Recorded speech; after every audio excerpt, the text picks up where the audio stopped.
Hi, everybody, and welcome back to the Survivor 50 Wishlist Podcast, an off-season series where we're trying to figure out who could and should come back for the upcoming season of Survivor 50. And today, I am donning the red and the blue because it's time once again to talk about blood versus water, but in a very different form as we travel to San Juan del Sur and talk about a season that has produced quite a few legends, a winner, an almost winner, double winner on top of that. There's a lot from this cast to get into. And of course, I am joined by somebody who, look, this season is all about loved ones. And this is someone that has been brought into my co host podcast family recently. She has done so much stuff here on RHAP, including most recently joining me on the TV for Real podcast over on the We Know scripted TV side of RHAP. It is the great Sasha Joseph.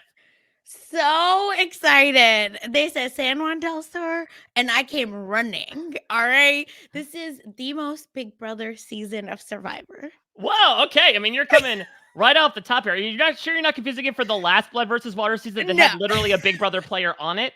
I know that's fine. No, because I did the Survivor countdown or the Hmm. top 40, and we talked about it then. But this is a season that I feel like I will fight to the death for. I feel like the people that love it, and the people that don't like it really don't like it.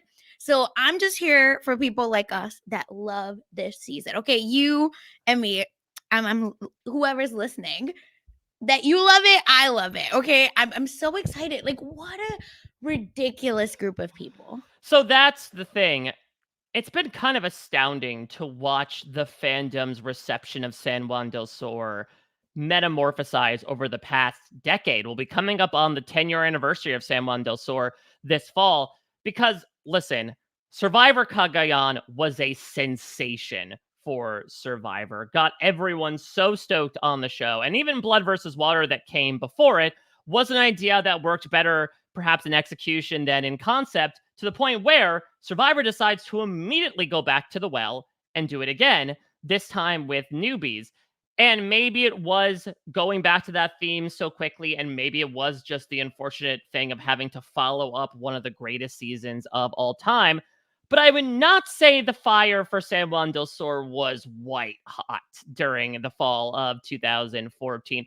I think it certainly picked up steam towards the end when you have all of these ridiculous blindsides, big moments, and then, of course, Natalie Anderson really coming into her own, executing her long sought revenge, and then really crafting an end game that is quite unprecedented, especially at the time. But I think when it came to watching it from week to week at certain points, fans were a bit on and off. In fact, listen, I'm not going to throw him under the bus completely, but your friend and mine, Rob Cesarino, did say during the course of San Juan del Sur that, in his opinion, it was the least strategic Final Five in Survivor history. But Put as some respect on my girl Natalie's name, all oh right? yeah, Please. well, that's interesting because as the years have gone on, first off, the tale of San Juan del Sur, and I mean TALE as well as TAIL, has been quite long. Of course, we're going to have a few of them return in Cambodia, and all three are going to make the final five. Kelly Wentworth is going to turn from a who's that to, oh, we know who that is on a last name legend basis. Jeremy is obviously going to win. Natalie and Jeremy are going to come back for Winners at War, where Jeremy's going to make a deep run and Natalie is going to make it all the way to second place after being voted out first. And so I think between, time being able to be kind to this season, as well as the fact that this is going to be the starting point, much like Cook Islands, for a lot of people that will become kind of household names in the franchise, I think the fandom has really transformed its outlook on San Juan del Sur overall. Yeah, I was there live. I appreciate it again because the amazing race girlies, we both are. Hmm. We knew the 20s, so I said 20s are on Survivor. It's over. I have to watch this show because again, for me, also the part of why this feels so exciting is that no one that looked like me has done so well on Survivor. Yeah. Has still not changed. Uh, s- but it feels really exciting to have South Asian representation for one, and then them like being imperfect and silly and fun and dominating. I love when my faves dominate. I understand why folks are like, "Meh, meh, meh, meh." It's not fun to see when I don't care. If it's my fave, I'm a hypocrite. I want them to dominate. I don't want any obstacles in their path. So it's just, it felt so exciting because I think I watched The Amazing Race as well. So all of that together, chef's kiss. I mean, I typified it certainly at the time, and I would still kind of consider it in the realm of what I call train wreck seasons, which Mhm. are these kind of quite literally off the rails installments of Survivor, where especially that middle stretch of the season is like wild chaos. All these power players are going, and then you kind of look at the end group and you're saying, how the hell did we get here? But I would say, unlike other train wreck seasons like Gabon, like Nicaragua, you could argue like Survivor Mhm. 46, Natalie is not necessarily like those other winners, as we'll get to, in that, like, she is someone to emerge from the rubble of all this disorder around her and really become a power player and one of the most dominant endgame winners we saw in that era, which again, is so odd considering that, like, I believe obviously she and Nadia come over from The Amazing Race. I don't believe she was a Survivor fan, really. I mean, we're in the era, we talked about this with Philippines, of the sort of celebrity casting still. And so obviously you have the two of them get brought on. You have John Rocker get brought on as well, which we'll certainly get into. And it ended up working out so well for Mhm. future seasons to come. But I again will go back to Survivor 46. I do feel like it could be received in a similar way where, with the exception of Natalie, is the gameplay out of this world? No, I think there's more to talk about as to like what people did wrong than what people did right. But there's also so much mess to be had. There's always so much to talk about. I know certainly in the moment, people were blanching at the idea of the Hunapu tribe losing their flint and trying to trade a reward in to get the flint, which then had Jeff utter his infamous "My life is fine," or then Hunapu finding their flint and trying to trade it back, or Hunapu once again running out of rice, and so Jeff takes the entire camp. That's an image that will live rent free in my head, is Jeff dragging the circus tent behind him It's as he so walks off the good. beach. Or like when we got into this random streak of post-merge rewards where like Natalie and Jeremy give away their rewards. They rig the coconut shop to have Missy win, to the point where Jeff stops the challenge and Yep. says, "Are we gonna go through with this charade?" There's so many unorthodox things that happened in this season that I could certainly see at the time would kind of rankle, ruffle, rustle people's feathers, if you will. But I think again, if you look purely from the dramatics and messiness perspective, there is so much to Survivor San Juan del Sur. Yeah. I like I said, the most Big Brother season of Survivor. It's a messy gameplay. Cast so fun. Are they sometimes at summer camp? Yes. There's literally a fight with John and Jacqueline because John said, "I just want to chill with my girl." How is that not Big Brother? Okay. Yeah. But that's why I feel that this season is like for the folks that don't necessarily take Survivor as serious and can still sometimes enjoy what Survivor for what it is. Something silly on the beach with people in their underwear. Yeah, I mean, look no further than the fact that one of our celebrities cast this season is John Rocker, one of Mhm. the most infamous assholes in baseball history, Literally. and decided to pull a Gary Hogaboom and go by a different name. But the name he used was the name of another Major League Baseball player for some reason. That just goes to show the big swings that some of these people will attempt to make, and in a true baseball analogy, all the whiffs that they'll do in the process. Yes, very much swing and a miss. That's what again, it's just yeah.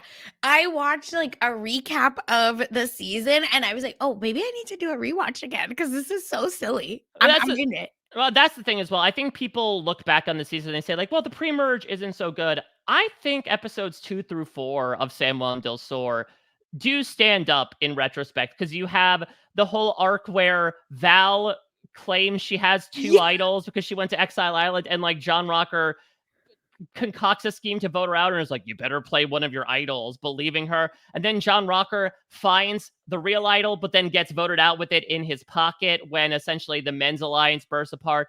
And then, of course, you have the fall of Drew Christie as like one of the biggest douches in Survivor history, getting his comeuppance, getting voted out for a challenge that he single handedly threw.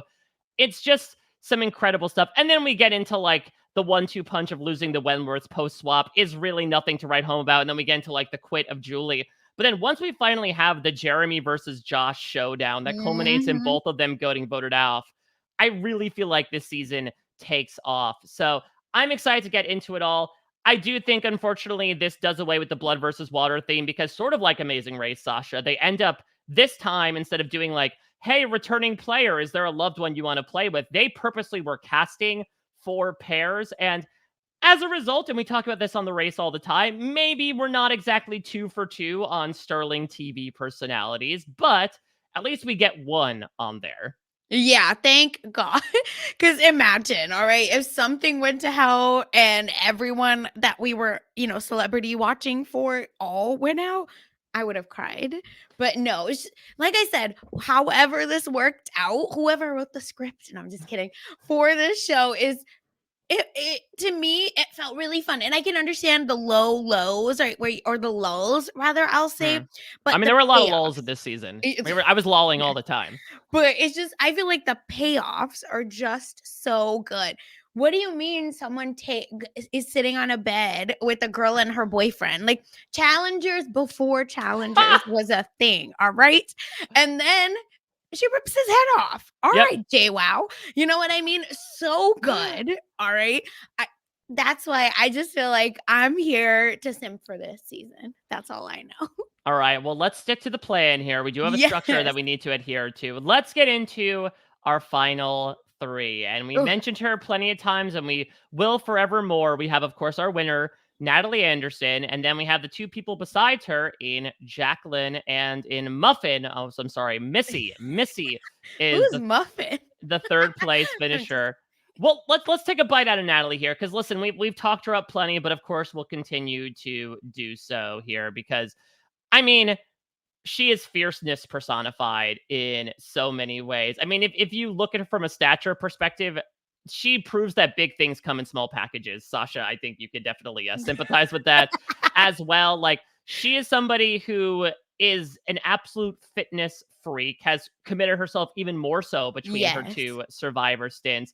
But as we saw from 2 seasons of The Amazing Race, has no problem running her mouth. And to your point about the script is scripting, like she loses her twin, Nadia, in the very first vote, then swears a revenge path, absolutely swears to John Rocker during that one infamous challenge, and then goes on to become the first place finisher of the season, bookending it with the 20s. And the stuff that Natalie was able to pull off towards the end game was so great. She is really this fantastic example of, if you want to make a swing, timing is the key. That obviously right after Jeremy goes, she wants to take out John, but she sticks with him. She's the one that tells him to play his idol during the Stick to the Plan Tribal Council. She lies in wait until that Alec vote, where she takes advantage of a vote split to come over the top and get Alec out instead of Keith. She then recruits Keith to her side alongside Missy and Baylor to finally take out John. And then, of course, you have one of the most epic finale moments in Survivor history. Jacqueline, did you vote for who I told you to vote for? Ends up idling out Baylor pretty much single-handedly with an assist from Jacqueline. Even when it looked thorniest, her loyalties prevail. She gets to the end. She wins handily. She comes back about 6 years later in Winners at War, where unfortunately, basically due to being put on the same tribe as Jeremy, she's voted out first. But again, that feistiness, she fights out on the edge for 33 days, comes back in the finale. Then I think it's that she's given an idol and plays it. She finds another idol and plays it. And then she wins immunity at the final four. Makes it to the final three. Does get 4 votes from the 16, I think, on the jury. But technically speaking, Sasha, from a pure statistical perspective, Natalie is the highest finishing survivor of all time. Oh, well, music to my ears. Okay. Like I said, I think she feels so exciting. And in watching the recap, I almost forgot her pre her pre-merge, pre-jury Mhm. game. Because to me, right, in my mind, if you're like, oh, name Natalie's best moves, you're gonna name right these end moves to stick to the plan. Because again, it was her move, which foiled stick to the plan, blah blah blah, all these things, and then getting Missy back after voting her damn daughter out, crazy. But you actually think about, and I was watching how she were able to, single Jeremy and say, listen, both our loved ones, bam, bam, are gone. You and I gotta get together. And Mhm. they almost were this unstoppable force and through multiple seasons. That's wild to me that they're able to build this friendship because they're so strong and they're still able to be strategic enough to somehow, one of them, right? Like either or. In San Juan del Sur, Natalie gets it. In Winners at War, it's Jeremy that maybe makes Mhm. it farther, but then Natalie comes back. So it's just, I feel that something about her, like, the stars or the gods have aligned. I feel like to just be like, you are her when it comes to Survivor, even if they voted you out early.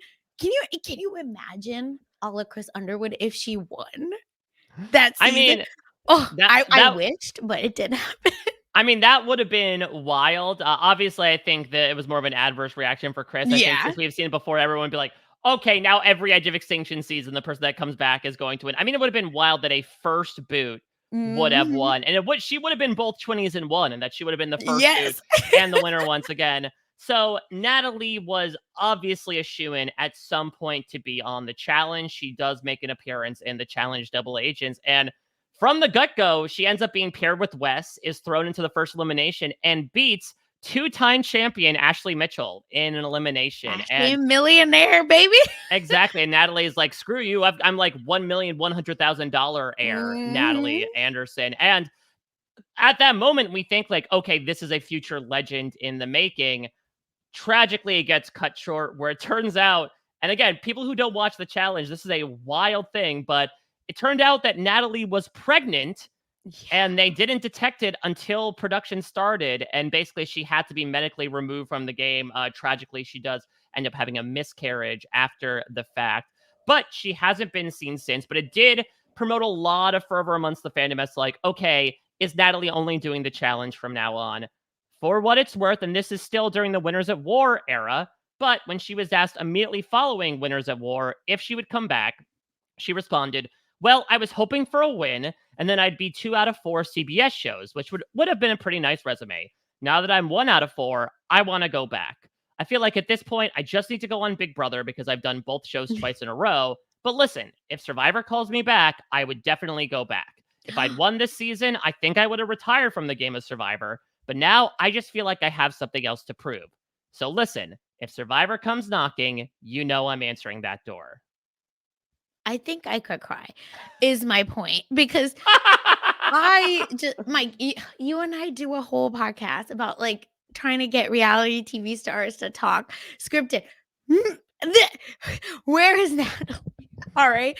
That's how I feel about her. I also went on her Instagram, her pinned posts, even now, are Survivor. Yeah. So that also gave me a little bit of hope. Funny enough, it feels like unfinished business, even though she's a winner. I don't know why. Maybe it is because of recency bias and Winners at War, but I am so excited by her, and she's so brash that Yeah.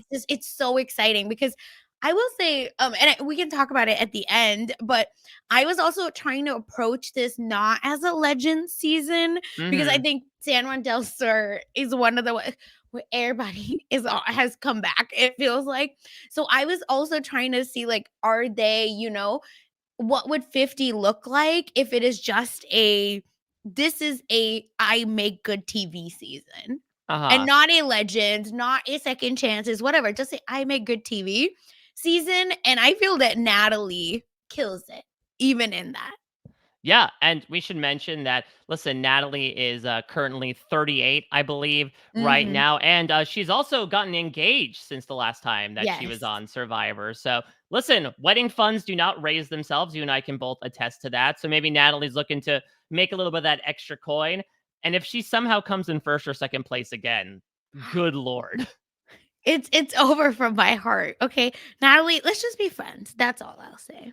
There we go. We always love petitions of Yes. friendship, low key, during this wish list podcast.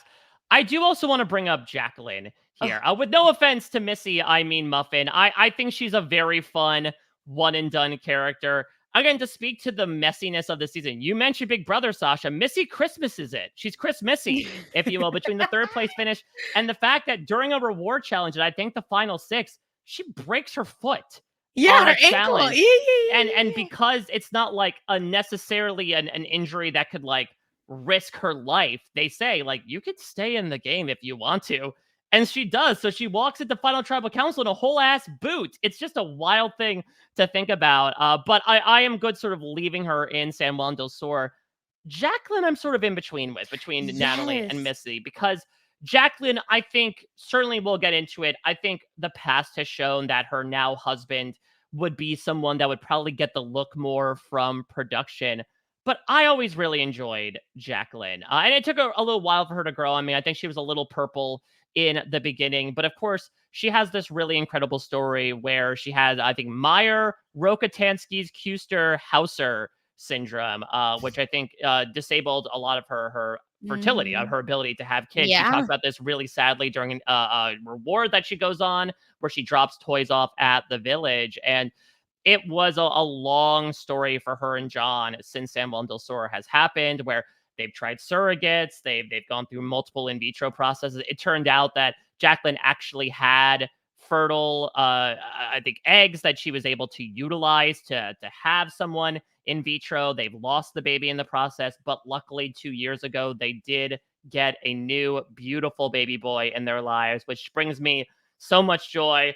That's a hell of a comeback story. And then also look at like, yes, it's a little bit of what have you done for me lately, but Jacqueline in the finale is pretty fun. She just lost John, and so she's a little lost. She thinks that she's dead in the water, and she is until Natalie swoops in and saves her in the with the idol. And then Jacqueline repays her in the process by, winning that final immunity challenge and deciding to help keep Natalie in the game and get out Keith. And it ends up with a fairly respectable second place finish for her. So yes to everything. And here's my actual pitch for Jacqueline because I've thought about this. Okay. Played the middle well. Uh, Hmm. and there's a few people on this cast I feel that got hindered because of their loved one. Hmm. So it this is where I feel that if it wasn't for John and that fight doesn't happen, That, right? like, what was it, like a 5-hour fight? Yeah, wait, no, right before tribal too, which is Yeah. so funny, because Jacqueline, right, gets, stuck with the, like, non-alliance people and sees their point and actually understands that, "Oh, maybe Reed is right, and we do need to, figure this out." So, I just feel like she's smart, she actually makes the best moves and wants to make good moves, and it sometimes felt like and which is, I think, older Survivor, right? Where you, and the challenge too, where you defer to what the man is saying sometimes. And I think Mm. in San Juan del Sur, the men were really pre-merged specifically trying to like throw their weight around. And the women were outnumbered in some ways. And that's why it wasn't happening, not because, right, women's alliances weren't working. So, especially for the 3 of them. So that's why I feel like Jacqueline just has a lot of untapped potential we haven't seen and a hell of a comeback story on her personal life. So that's why I feel like she'll make good TV because she's able to play that middle and Mm. she's this like smart, strong woman that we like haven't seen all of. Any stray thoughts about Missy? Am I shirking her right now, or do you have any considerations for I her? I do think that bless her heart, like I just feel like she trusted the wrong people, Mhm. right? And this is another person that I wonder like did going on with Baylor help her or hurt her, right? The whole Reed final speech, iconic. Oof. But sorry, Timothy. And I was really thinking about I could make a case for her, but I think I appreciate that she is just in, our San Juan Del Sur universe. And I don't know that I want the crossover versus for Jacqueline. I feel like there is something more. Yeah, plus I do worry about any other challenges she might be doing. She's gonna have to come in with personal insurance. Yep, and listen, no one's throwing nothing in 50, I don't think, for you, Missy. All right. Yeah, and that could work both ways. I thought you were just referring to it as like nothing for you, Missy. I thought you were just being sassy. But they got nothing for you. Yeah. All right, well, let's move into our jury here. Baylor and her boys. I mean, again, you talk about this gender imbalance. It's super strange that I think we do get three guys booted in the pre-merge, but then a bunch of women go, and then it just comes a streak of men with Baylor a little bit in the middle, and then Keith Nail, may he rest in peace at Mhm. the end. But working our way down, of course, we have Keith, Baylor, the aforementioned John, boyfriend of and now husband and father of the children of Jacqueline. We have Alec, the meat collector. We have the Broadway boyfriends, at least at the time, Reed and Josh. We have Keith's son, Wes, who ends up getting idled out by his father. And we have the guy I want to start with here in Whew. a future Survivor winner, a future Winners at War competitor, Jeremy Collins. I- Is it a hot take, Sasha, to say that San Juan del Sur Jeremy might be my favorite Jeremy? No, because that's the Jeremy I remember. Am Mm-hmm. I wild for that? You know what I mean? Because I was thinking about, right, like he's a winner, but in my mind he's not. Because Mm-hmm. again, what I know him as is like this person that was like, John, I trusted you, and you sent, Val home. That's crazy. And him and Natalie, like to me, they're the package deal, and he like still has redemption left. It's not actually true. This is my fan fiction, obviously, but it's just he's so And there was no fun. Redemption Island this season. There Yeah. was only hero duels. Exactly. It's just it's and I think him and Val were so fun to watch. Like Mhm. them, even though it was very short lived, but they're going back and forth with each other. They're like, oh, just because we're married, what does that mean? Doesn't mean I'm gonna be like nice to him or nice to her. It's just quintessential Jeremy, why we fell in love with this like crazy guy. And I feel like he is someone whose aura you just want to be in and you just want to be friends with him. That's the vibe Jeremy gives. That's probably why he makes it to the end. Yeah, he's got that riz that will surround and drown you, Hmm. if you will. I really liked. I mean, obviously, this is going to be Jeremy's sloppiest game. No, maybe Winners of War, he had to play a little bit fiercer because his back was against the wall pretty Yeah. much from the beginning. But for me, it was honestly kind of like the shit talking that Jeremy would do. I love the why y'all so happy confessional. And it felt a little sad to me that we didn't get a lot of that in Cambodia. I don't know if it was the tail wagging the dog where he walked that back or the edit walked it back because he's our winner. And so they wanted to create more of a sanitized winners edit that the fans can uniformly get behind. But I love the big game that Jeremy talked. I mean, remember the very first episode, they get to this hero arena, and Jeff's like, okay, I need a volunteer. And Jeremy's like, I'll do it. Oh, sorry, you have to go up against your wife. And that shows the kind of game Jeremy was playing. That this was a guy who joins up with Keith, his fellow firefighter, only to find out that Keith was targeting him. This is a guy that, to your point, supports Nat after and talked about how John Rocker is infamous for saying homosexual things back in the day. And then this is a guy who, yeah, got a little cocky in the post merge. He got out his number one nemesis in Josh and did not see the backstab coming whatsoever from his fellow allies. Obviously, he is going to come back and win handily. One of the you could quibble as to whether or not he played a perfect game. He does win Hmm. unanimously in Cambodia. I think one of the most well-liked winners in Survivor history, just across the board. Everyone seems to love Jeremy. He does go along to get along, has a great sense of humor. The question is, would he go out for time number 4? So the thing about Jeremy is that, for those that don't know, infamously, he said he was done after Hmm. Cambodia. He had said that, listen, it was my dream to play. I got to do it twice and I won. Why the hell would I want to go back? Then he's pretty much explained that because it was winners at war, he's like, no matter how I feel, I can't pass it up. For what it's worth, I don't think he regrets the Winners of War experience, but it's clear that he has expressed that he did not necessarily feel it as joyfully as he did his previous 2 times, to the point where he's probably asking everybody else, why y'all so happy, just because he was very much in his feels. And maybe the reason why is something that he expressed in a very recent podcast interview he did with Striver's podcast on YouTube 10 months ago. When asked if he would return for another go, Jeremy said, "I'm happy with my Survivor experience. I can't go back. I'm getting old. I miss too much stuff when I'm away, like my kids. I got two Mhm. young ones. It's a lot, man. It's a lot. It's a grind. It's tough." And yeah, I mean, that was a big, obviously, part of Jeremy's storyline in Yep. Cambodia was that he had a family that was ever growing and he was doing it for them. And listen, we can get into somebody else that may have been more public about their reluctancy to participate in Survivor and then behind the scenes might be more gung ho. But it does seem like almost what you were thinking about Natalie of, okay, why would you want to go back? Could be attributed to somebody like Jeremy. Yes, there's a chance that if, much like his thoughts on Winners at War, oh, Survivor 50 is legends. Oh, I gotta go back. But I almost think the fact that he did take that bait once before for that reason makes him much less likely to do it again. Yeah, I agree. I don't know that Jeremy is necessarily someone I would love to watch him. I think he's great, but it I want him, like, on The Traitors or, I Mm, wanna see or him good news for on. you. Yeah, exactly. I wanna see him on TV, just not I think his Survivor story is great. I almost, again, don't like, think about him in Winners at War because they just they just did my girl Natalie and Jeremy so dirty, like, screw ugh. But I think he didn't win.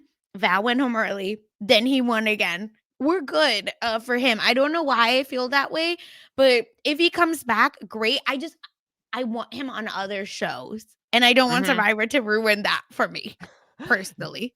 Would you constitute him a legend? If he was on a legend season, would you give him a second glance in terms of a double take? Yeah, I think so, right? Because who comes back after being pretty good on their first season to then go on and win? Yeah. Even and he had a great ally and Stephen Fishback, right? Like all of that stuff. So I just think I think so because if I like you, I'm with you. You're a legend to me. Yeah. So I think if it's okay with you, Sasha, not to put words in your mouth, I think we'll Yes. leave Jeremy off for now. Look, if Yeah. there's any corroborating information or like a big fan push to put him on the ballot, maybe it'll happen. But that opens things up to a bunch of these other people on this slide who have not played before.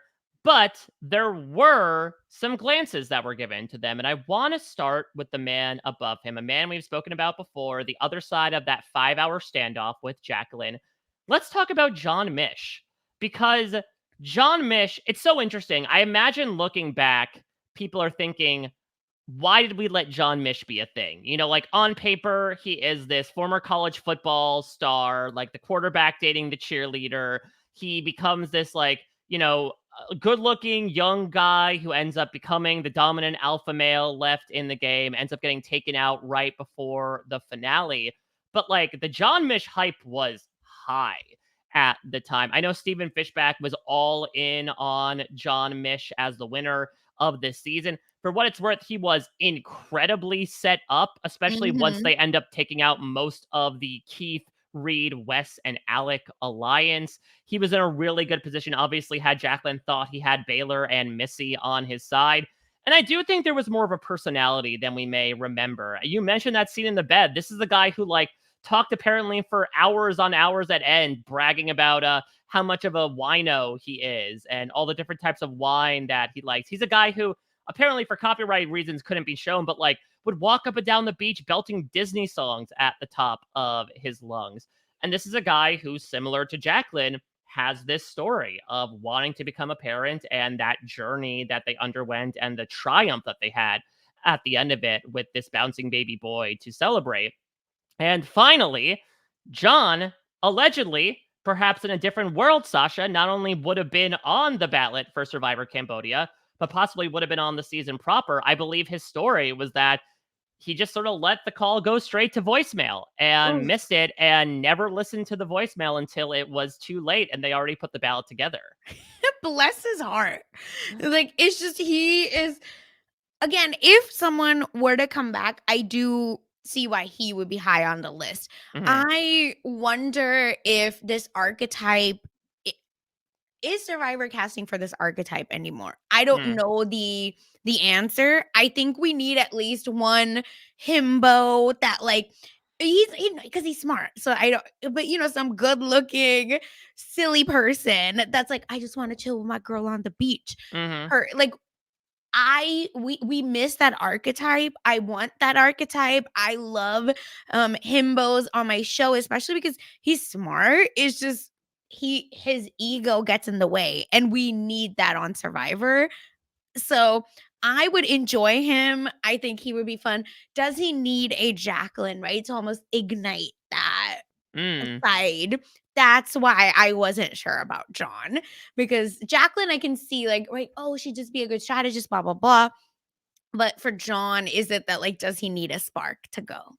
Yeah, I don't know. I mean, he certainly has some of his own unfinished business, right? Mhm. Considering the fact that he was blindsided with an idol in his pocket as well. And after this season, where like all these people were finding idols, that he felt so comfortable with it that the penultimate time it could be played, he got sent home with one. And that's something that we have certainly talked about with other players as recently as Survivor 46.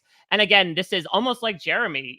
Could John be somebody that they bring on? And not to say that like he should necessarily represent Jacqueline's struggles and the journey Mhm. that she's underwent, but much like we saw again with Jeremy, we could see that from John's perspective too, of like, I have a new family to bring home the Yeah. money for. Survivor was something that helped us tell our story nationwide. Now we have the opportunity to update people in that same atmosphere and do it all over again. Yeah, like I said, I think there is a big reason for him to come on. I love a good, like I said, himbo, but also someone that like can be smart, but really leans on like vibing, and then will, be strategic when they want. So as long as Natalie isn't on, because then I feel like targeting her immediate. He's on her ass. All right, I want to move on to these next two. And look, I don't want to necessarily keep them inextricably linked like they were on the show, because in the decades since they have broken off, they're pursuing different aspects of their lives, etc. But I'm so intrigued, Sasha.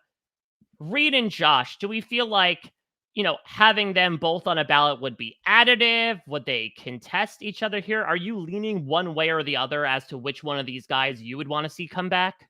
Yes. I very much thought about this. Josh is strategy, right? Like Mm-hmm. strategy to the point. I'm kind of gonna have my ride or dies, and then I will stick with them. Blah blah blah, right? And he gets voted out. It's fine, but I could see why he can claim it's out of his control, right? That's where I see Josh, like very much that strategic player. Now there's Reed. And whoo, Reed, I think that when he would wanna come back, or at least, like, he'd be Oh excited. yeah. Oh, they both are desperate Yeah. to come Oh my back. god, yes, because when we did the top 40 countdown, Reed, like, reached out to us, like, posted a video of his reaction to it. It's just I enjoyed Reed. Like I said, for me, I would like Survivor 50 to be team good TV. Mm-hmm. And unfortunately, that does go to Reed. I don't know that it works for both of them to be on. Like it not because they're very different people. It's just I can see Reed just being messier.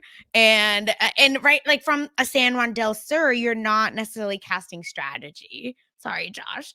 I think that you're casting a little bit more like you're like, "Oh, I need messy people. Let me hit up San Juan del Sur," right? Like Yeah. that's why I see a Reed, a John, even Natalie, because she's messy as hell.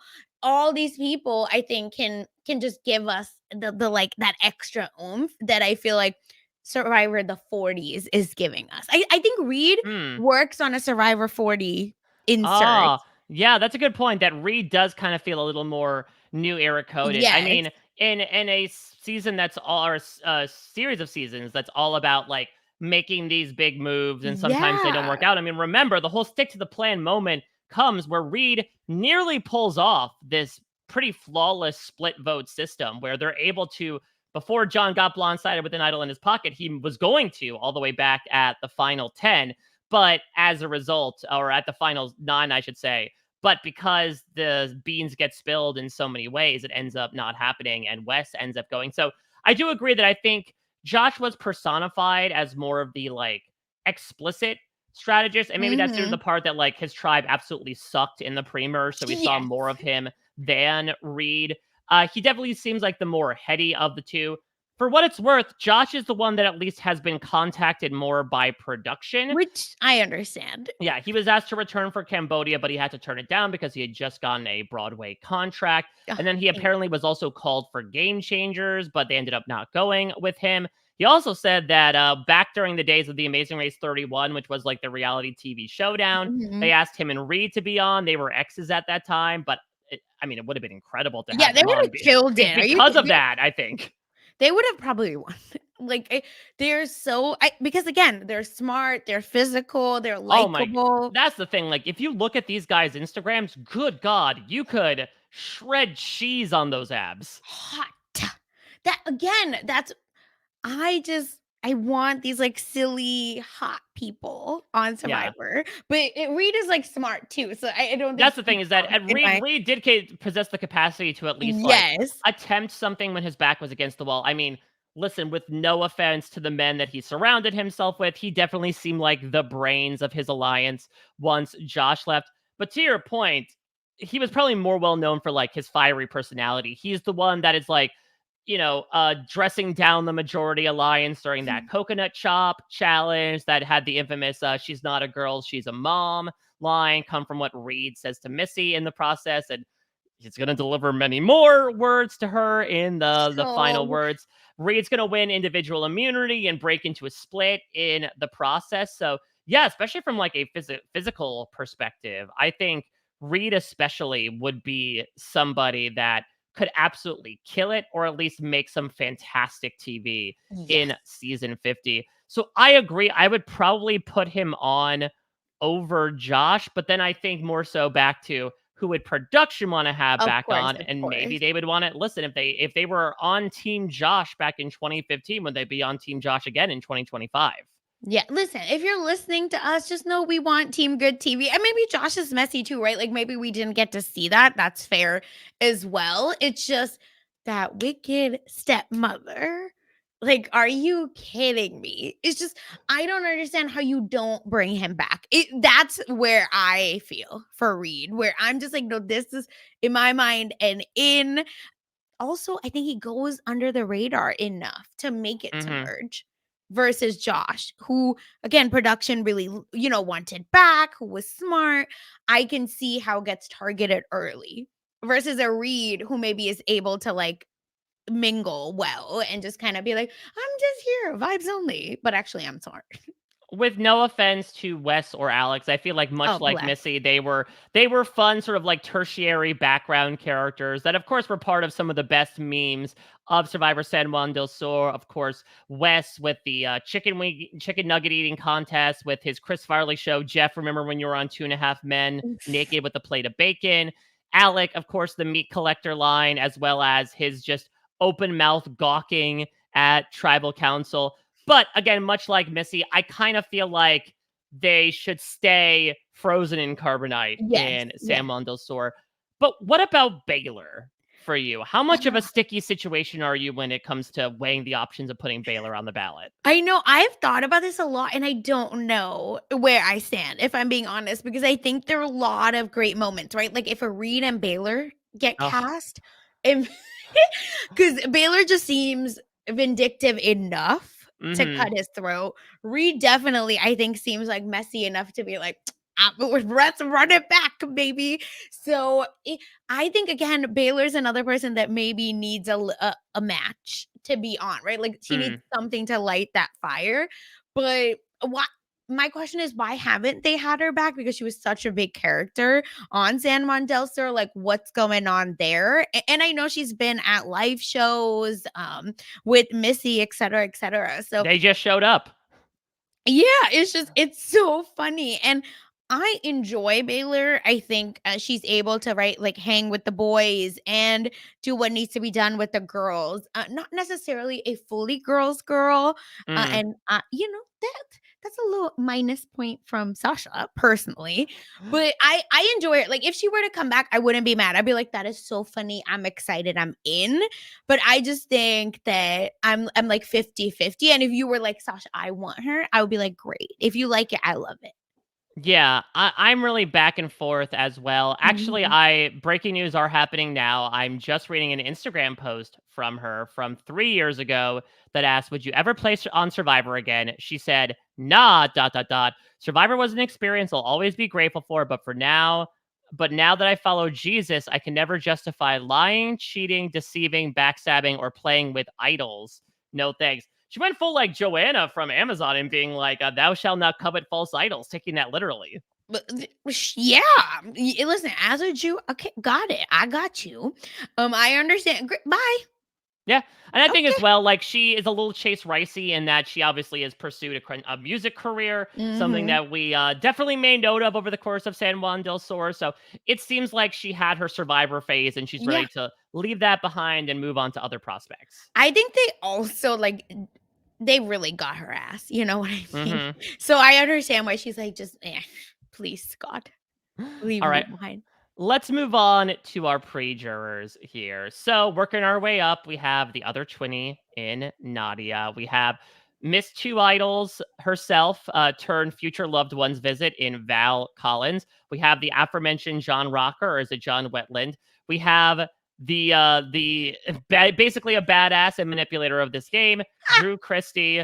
We have Julie McGee, who is John Rocker's girlfriend, who quits the game after it's discovered that she hid trail mix in one of her socks. We have Farm Guy 69, Dale Wentworth, who immediately breaks his glasses upon trying to make fire in the first episode. But we need to start, Sasha, with Kelly Wentworth. And it's still wild to me in retrospect. And that goes to show the power that a very specific sphere of social media had Yes. back in 2014, 2015, that the fifth boot, and honestly, I would say one of the less remembered castaways just looking at Correct. San Juan del Sur, Correct. would be able to make so many waves on social media was what, despite the fact that the rules at the time very much prevented them from being very explicit about their time on Survivor while the season was airing, she was one of the most active people as a Mhm. part of it. That it got her, in the running for Miss Survivor, where she was a finalist. It got her on the ballot for Survivor Cambodia, and it got her onto Survivor Cambodia. And it's cases like hers that make you realize how fluky Survivor can be sometimes. That, Mhm. yes, as Jeff said in Survivor 46, maybe there are some people that are cast who automatically can't win the game, but the vast majority of people can win Survivor under certain circumstances, or at least do well. Look at someone like Kelly Wentworth, who is someone that's able to help mastermind this Drew Christie blindside after Drew went after her, feeling like she's too dangerous, gets immediately swap screwed and voted out by everybody because of her relationship with Mhm. her dad. Then it comes back to Cambodia and becomes arguably the player of the season, from just a pure visual perspective, as somebody who coined so many iconic moves and terms. Sneaky, sneaky, Wentworth will not count, part of the infamous no votes idol play, and our fallen angel here in fourth place, to the point where she ends up coming back for Edge of Extinction, where Yes. it doesn't go so well, but she is also very much in the limelight again as part of this failing tribe, as part of this, ride or die alliance with Lauren, and as part of this big move that War Dog ends up taking mid merge. It is just so astounding to see in retrospect. Again, the fifth boot from this random season go on to become a legend of this game, someone that people will still reference to this day. And look, Kelly Wentworth has said in so Mhm. many terms, I'm retired from Survivor. I would not Girl, go come back. back and do it. I don't do this often, but I had a bit of a personal touch. So I thought, let me take Yes. advantage to this. I reached out to her and I said, just to be on the record, just to make sure, if you were to get the call for Survivor 50, would you say no? She replied, possibly. Depends on a few factors, but That's all I but need. I would not say 100% no or yes. To your point, Sasha, that's all we need to know. Period. Okay. Here's something controversial I must say. About I feel that it is not her time yet for Mm, Survivor San Juan del Sur. Does that make like for ballot? Like for mm. me to put her up. That is where I am. This song, it's this Bollywood song called Apnata Maiga, which means like my time will come. And that's all like keeps playing for me in my head, that like it's just not my time yet, but wait till it is, and then it's going to be a spotlight on me. So is it fair to put her up now when she Mm. rightfully deserves to be on for Cambodia? That is my question. So, what I will say and what I'll remind people about as well is that when it comes to returning seasons, we tend Yes. to not put people on the ballot. That's more so of a focus on Oh, the you're casting right. process. Okay, So, fine, fine. Then yes. okay, she's up. Okay, I didn't realize. Yeah, I forgot that. So great. Then How would you feel about a Wentworth 4.0? no, I think it is very much needed. Period. Let me make that very clear. I think Kelly has to get on. Kelly Wentworth, please, when, how, let me know. I'll make it happen for you. I just feel like it is not right for San Juan del Sur, but since we're not, you're right, doing it for the others, then she gets on for San Juan del Sur. I mean, technically speaking, we could make her an automatic entry for something like Edge of Extinction, but Yeah. let's see when we get to it. If we have Hmm. like four incredibly solid people that we feel need to be on the ballot right here, right now, I can do what I did with Boston Rob and like lock her in for Edge of Extinction.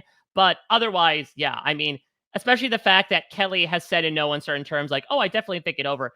I think honestly, it also probably helps that the Australian Survivor AU Oh, versus yes. US news has changed. Because I think, listen, maybe another reason why people thought Kelly wouldn't want to come back is that she has been very vocal on social media, especially these past few seasons, about being one of these people saying, like, New Era isn't, hitting for me as hard as it Mhm. should be. She has gotten much more into Australian Survivor as of late. So I think she would be much more excited, honestly, to play Australian Survivor Got it. versus US Survivor. But I think because unfortunately the spots for American players closed up significantly with the changing of the theme of the season, maybe that has Kelly wandering a bit back towards the US again.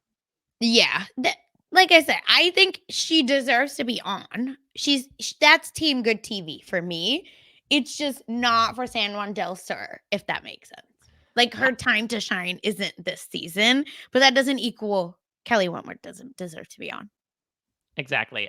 How would you feel about Drew Christie coming back? Is he yet another one of these people that we leave in the museum of San Juan del Sur behind glass I and do not touch? Can I be honest? I go back and forth. This Mm. because like I said, this is a himbo. Like John, I was like, "Oh, it's himbo light." It Reed doesn't count. It's just hot, but smart. This is a woo. This is a the lights is on. Everyone is actually in another home. That's why no one's home on this one. It's just I don't know that will he, I just feel like he'll overcorrect and it wouldn't be as fun, which is why we need to leave him there. But boy, if you promise me that you're gonna be basically I'm a badass, That's right? that's And the thing is like I don't want to see self-improvement from Drew no, Christie no, on no, no, Survivor. don't do no Colin and Christy via Amazing Race. That's exactly what I've quoted as well. When I think when with like some of these other Shane Powers as an example Yeah, of just like, no, we kind of want the crystallized version of you from 2014. We're yes. all about self improvement and mental well being, but at the same time, I do want a little bit of Drew who goes to Exile Island with someone else's girlfriend and checks her out while she's not Basically, I'm looking. a ladies' man, right? Like, be serious for 1 second, but actually don't ever. So that's what I'm saying. So me thinks that he would have done a lot of reflection and he'd be a good player. And then that's like, okay, what's the difference then between Drew and right? Like name any other um player in that archetype. But boy, if he's willing to promise me that he is just as Delulu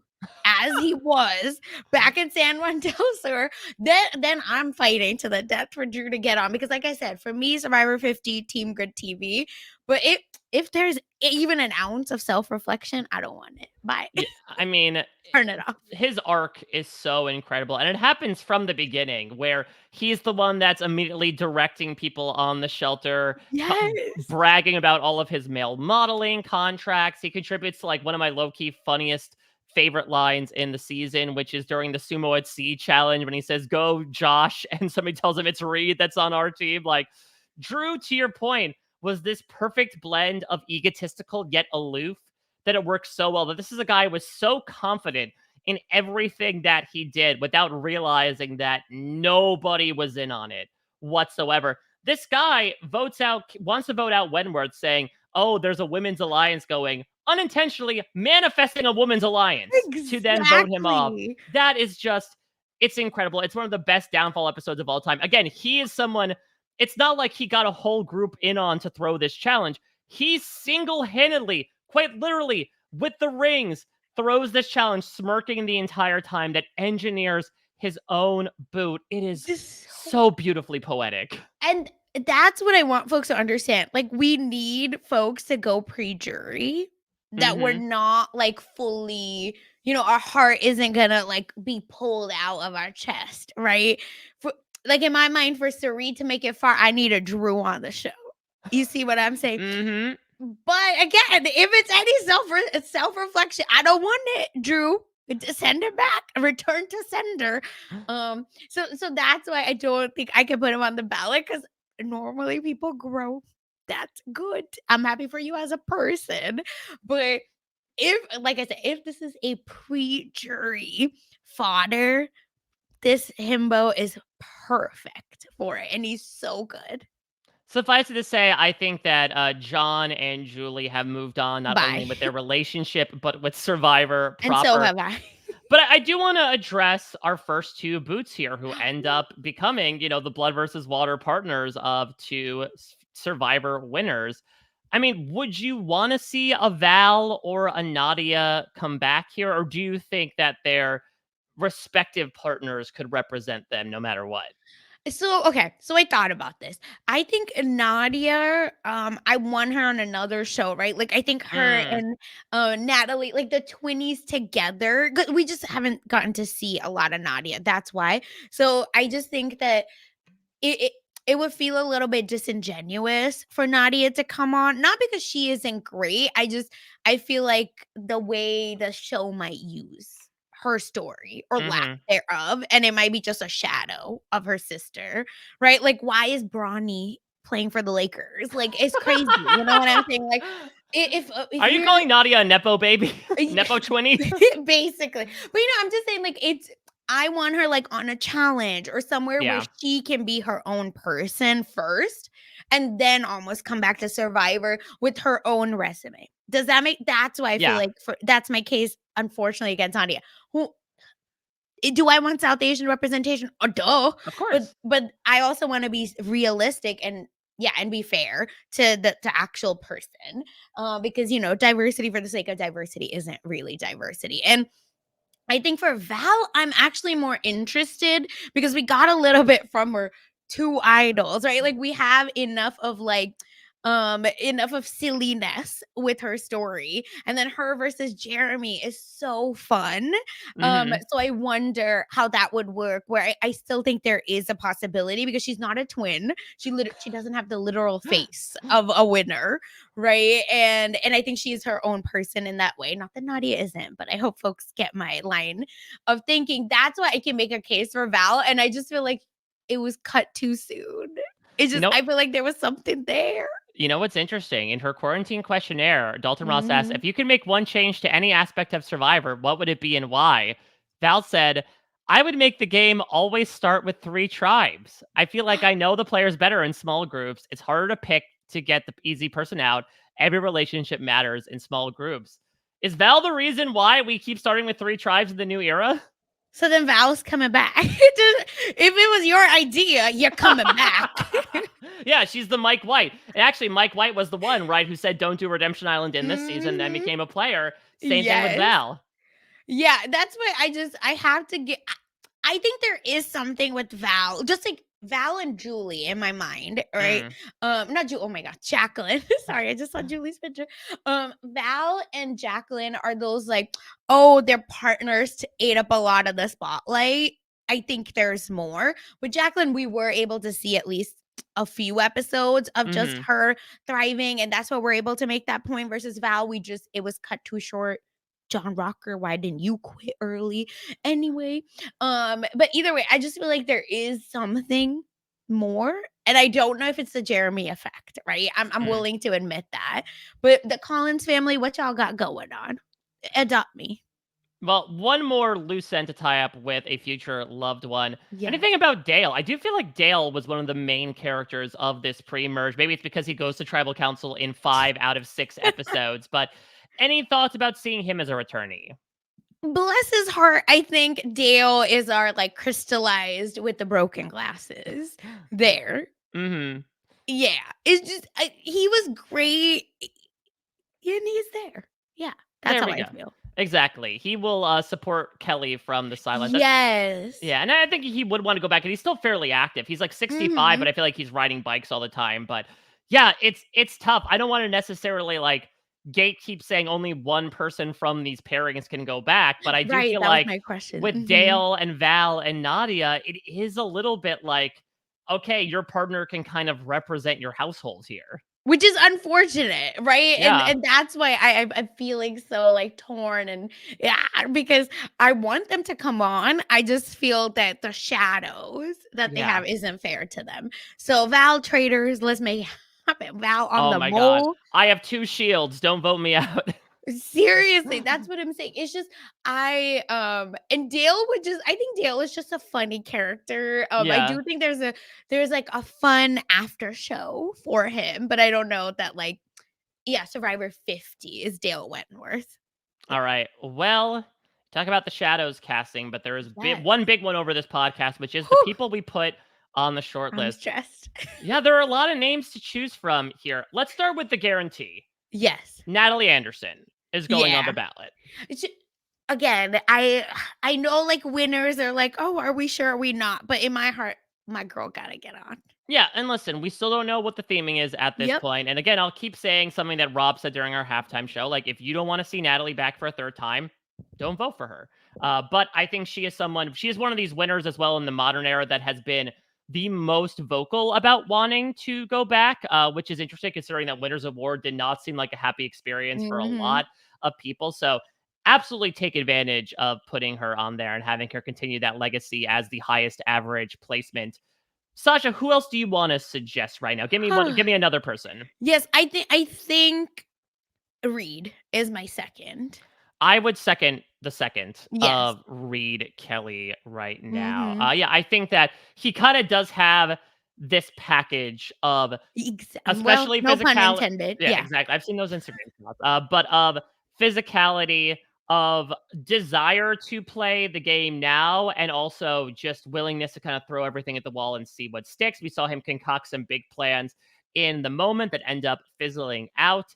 Yeah. And again, like you said, I really like the point that you brought up about how Reed kind of is a microcosm of San Juan del Sur, which is Mhm. like making big swings, being incredibly messy, getting into arguments with people, including the final tribal council.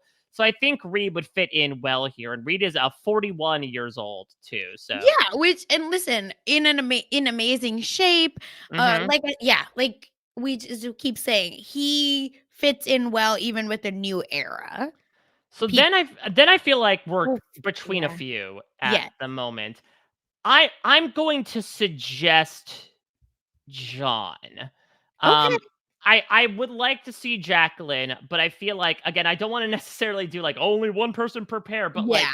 I think if there was a person that was more likely, it would be John. I think John has more of that unfinished business angle with the game was in my hands until I left with the idol in my pocket. The fact that he was contacted for Cambodia and the fact that he Mhm. can serve as at least some voice for the tragedy and triumph that him and Jacqueline have experienced in the past decade does make me feel like he could be somebody. And honestly, I think outside of Natalie in this cast would probably be the most likely person to come back for Survivor Yeah. 50. Yeah, I think so too. I like my heart wants Jacqueline, but I think Yeah. you're right in that like what is the actual brain pick? And unfortunately, not yeah, unfortunately it's John, but I enjoy Jacqueline and I think she has a lot of really interesting stories as well. But you're right. Production's big in John. All right. So John Mish, 36. Welcome to the ballot. Take a sip of Pinot and enjoy yourself. But there's the people we have to say Pinot to in terms of I some other because know. I think we want to put someone in one more slot. But Yeah, I I agree. honestly I think it really comes down to Kelly Wentworth or Josh, probably, right? Yeah, and for me, interestingly, it's Val or Kelly Wentworth. Oh, interesting. Okay, yeah. So Yeah. I guess you are really taking this one preparing rule and Yeah, running with it. right? Yeah, like I said, I think Josh, you're right in that, like, it is actually the serious pick, Mm, but this is an unserious season. So, mm. that's why I just feel like Val would be so interesting to watch, but like I said, I understand why, it would get vetoed and we pick, Josh, and like I said, I just feel like Kelly's time, is coming up. It's just not this, particular cracked cat. Yeah, I mean, the thing is that we could put Kelly on, and the way we've kind of now found the Mhm. format of this podcasting is that I'm sure we'll get plenty of comments being like, "No, put Josh on, put Val on," and then we'll do that once we do the next round of wild cards at the Yeah. end of 46. So we could do that. We could automatically slot Wentworth in for Edge of Extinction. You are the guest, Sasha, so I will leave it up to you as to what we Yeah. should do. I think I would like to automatically slot her so that we're able to, I think, give someone else a chance because listen, Survivor loved Kelly. That's why they gave her all these chances. That equals we should give her another chance. That's All all. right. Yeah. So, Kelly Wentworth, you are going to be on the ballot for season 38, and you are 38 years old. So, it Oh, ends up working perfect. out See? perfectly. And I'm sure, not to spoil too much about the person that will be covering Edge of Mhm. Extinction, but I think they are more than happy that one of the 4 slots will be occupied by one Kelly Wentworth. So, then Yes. who would you want to put in Oh, this? Would it be that's Val? Would it so be hard. Josh? I Okay, if we're being serious, it's Josh, Hmm. but I feel like if there is hope, then it's Val. I don't know. I would love for you to make that decision for me because Oh, you're making boy. me choose between my children. Oh, my God. Well, that's what Val would probably does on a daily basis. Exactly. Yeah, I am. You know what? I'm gonna throw Josh on here and go for Yes, like it's the I most think serious that's part, but like fine. I kind of Yeah, want peak chaos with having people choose between Josh and Reed. Now, like there is still a little bit of messiness in there as mhm. well. That I'll put Josh on here. That's valid. That's valid. Like I said, I can't be mad at it. This is the one where I wish like we had the Discord chat, right? That they could vote quickly on which one because Oh, they'll let us know once this yeah. podcast comes Oh, out. Don't you worry. listen, don't tell me. It's fine. Okay. Um I'm surprised at the lack of diversity in my picks, but I don't care. It's because everyone fun has been brought back. All right. So Yeah. we're trying to be different. All right. So technically, we put 5 people on the ballot, but representing San Juan del Sur, we Yes. have Natalie Anderson, our winner, 38 years old. John Mish, our pre-finale boot, 36 years old. Reed Kelly, I believe is ninth place or eighth place, 41 years old. And Josh Canfield, our first juror, 43 years old. And we also added Kelly Wentworth, 38 years old, onto the Edge of Extinction cast. So don't add me. We'll automatically add her on in about a week or so. Don't worry, Yes. people. She's basically on the ballot. It's just a matter of when, not if. Last thing I want to ask, Sasha, if we could pick anybody from this cast to be on a reality show other than Survivor, who would it be and why? Yeah, I really think that it's Nadia. I feel like we need to see more of her. Just lots of shadows. Her sister basically a badass, and so is she, right? Because So does that mean if we talk about the shadow that she can't do the challenge? no, I would want her. I think that works, right? Because the challenge has a very short memory. They shoot Yeah, because of all 100 the per year. CTE. Yeah, correct. And they're shooting 100 per year, so it really doesn't. I think that's okay. And if Drew, I looked at Drew's Instagram, man's is fishing lots. That's his vibe. So I do. I think that a Val or Nadia, I would love to come back. I'm I cheating. Well, I think what would be interesting is that Natalie said in her, postseason press that she's like, Mhm. "Oh, I want to do Big Brother because then I'd be the first one to complete the trifecta." But what if Nadia does it? Or Imagine. what if we do freaking Twin Twist 3.0? Don't tempt me with the How perfect easy time. would that be to do? And I feel like they would do it. They're so silly. Like, I just feel like folks don't understand the 20s because y'all have not seen the amazing race.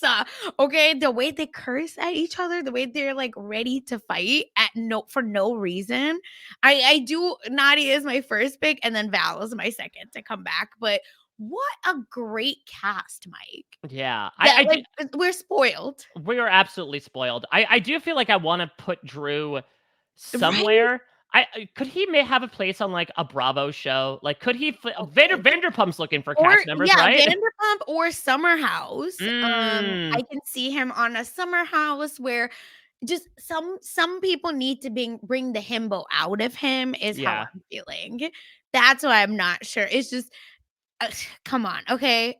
I miss Drew. I miss that fossilized. I'm a mastermind, basically a badass Drew.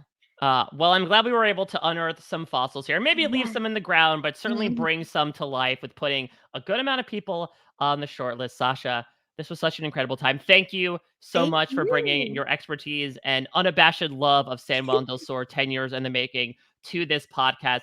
You are always working hard. You are not lying back in bed drinking wine anytime soon. You're making hay while the sun shines. What would you like to plug for everybody out there? Yes, like you said, you and I are covering TV for real, so go check that out. Listen, we're talking with your favorite reality TV stars, all right? Lots of survivors. Yeah, who knows? We're We chatting. there has certainly been communicated to us that maybe somebody that we talked about today could be a future TV for real guest. I would please God. Okay, if you're listening, hello everyone. Uh, also, if you're wondering why something's trending. If you want to know what's going on with pop culture, you want to check out Mess Magnets, which is on RHAP as a website / mess feed, where Kirsten McKennis and I are chatting all the fun, all the mess from celebrities. So check that out as well. And of course, you can check us out tomorrow as we'll be back to it for the Survivor 50 wish list. And we're going to the Dirty 30. And I'm not talking about the challenge season. We're talking Survivor Worlds Apart, a very polarizing cast. You thought Samuel Del Sur was polarizing? Has maybe some of the biggest villains in Survivor history, alongside maybe some of its biggest heroes. Certainly one of the most dominant wins from a challenge perspective. I'm intrigued, Sasha, from the cast of Worlds Apart. Oh no. Who do you want to see back? That's so hard. Oh my gosh. Let me look up the cast because I don't be remembering Well, names. what I will say is that tomorrow Yes, I will be please. joined by, listen, we've mentioned the Amazing Race a number of times, and when we say it 3 times, of course, Jessica Lees appears in Oh, the mirror. So she will be joining me to talk about Survivor Worlds Apart, which I'm very excited about because it's a season that, not unlike San Juan del Sur, certainly has not oh, had a bit of a resurgency in popularity as that season has. But I have seen a little bit of positive reception pick back up in recent years for Worlds Apart. And listen, it's from specific people in specific yes. corners, but I'll be intrigued to see Jess's thoughts on this cast in particular and who should come back. I would love for Shireen to come on. Of course. Yeah, I was like, wait, I know the list. Obviously, all I could think of was Mike. And I was like, no, that's not who I and Joe. So I was like, who with the women? Where do we go? Yeah, Shireen, who I think is like fun, messy, Mm-hmm. still in our universe. Listen, loves mess magnets. Oh, So really? yes. So I feel like that's who I think I would enjoy coming back. Yeah. I All needed to right. just give a refresher. Well, we'll see who we're putting our hands up for tomorrow to put on the short list and who will be flopping like a dead fish off of it. As myself and Jess Lees will be back tomorrow recapping Survivor Worlds Apart and putting people on the short list. Thank you all so much for listening. Of course, let us know your thoughts about these picks in the comments on social media. And Sasha, thank you again for Thank bringing your you. sterling self to this podcast. Cannot wait to do it all again tomorrow for Survivor Worlds Apart. Until next time, everybody. Take care. Bye bye.